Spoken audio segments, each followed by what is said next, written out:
Mom chuckled as she poured wine. Your sister's just staying at your place a while. No big deal. Dad added, half laughing, Yeah, she said you offered. I stood, calm, controlled. Funny, I said, placing my glass down, I haven't lived there for 6 weeks. The silence after that? Thick, heavy, like the room forgot how to breathe. Mom's hand froze mid-air. Her voice cracked. Wait, then where exactly have you been staying? You ever realize you're the backup plan in your own family? It started with, she just needs a place for a few days. I agreed. Why wouldn't I? She was my sister. But when I came back from a short work trip, my spare key didn't work. My name was still on the lease, the utilities in my name, but the lock changed. I called. No answer. Then came the gaslighting. She said you told her she could stay. You're always so busy with work. She's family. I kept my tone level, didn't argue, didn't plead. I just said, okay, and left.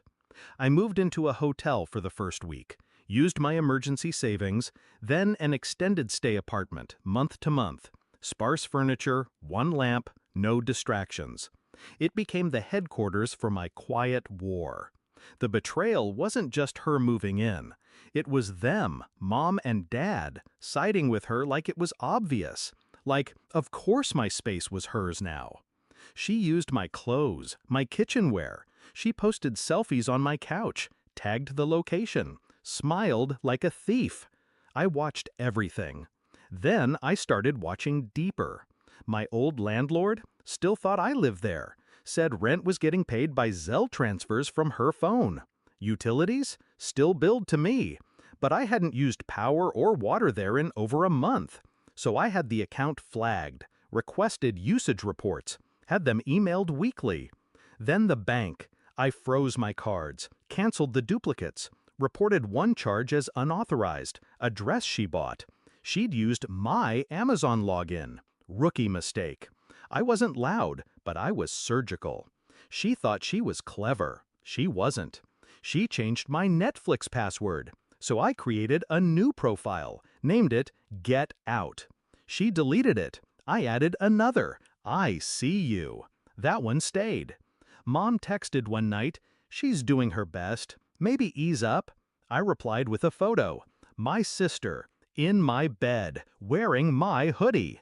Posted to her private story. She didn't know I had access. Mom left me on read. 6 weeks. 6 weeks of silence, planning, and watching. Then came dinner. They invited me. First time in over a month. Said they missed me. I knew they were preparing an intervention. Their version of family unity. What they didn't know was that I came prepared too. I waited until dessert. Mom laughed about some story. Dad sipped his whiskey, and my sister smiled like nothing ever happened. Then came the line. She'll just stay at your place a while. I stood, voice steady. Funny, I haven't lived there for 6 weeks. The room froze. Mom blinked. Dad set his glass down. Mom's voice trembled.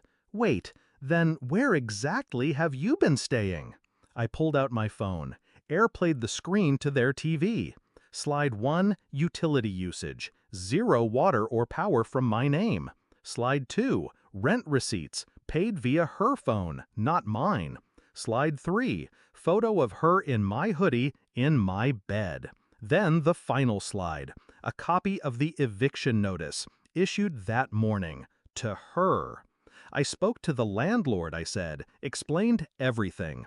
Turns out changing locks without the leaseholder's consent is a breach. She has 72 hours. My sister's mouth opened. Nothing came out. Dad looked like someone punched the wind out of him. Mom's voice? Barely a whisper. You evicted your sister? I locked eyes with her. No. She evicted me. I just moved the spotlight. I left them there, mouths open, eyes wide. Shattered illusions glittering like glass on the floor. I didn't yell, didn't cry, just walked out, straight-backed, silent. The next day, I got a text from her. One word. Why? I didn't respond. Some questions don't deserve answers. What they took from me wasn't just space, it was respect, dignity, the belief that I mattered. They gave that to her, wrapped in assumption and favoritism.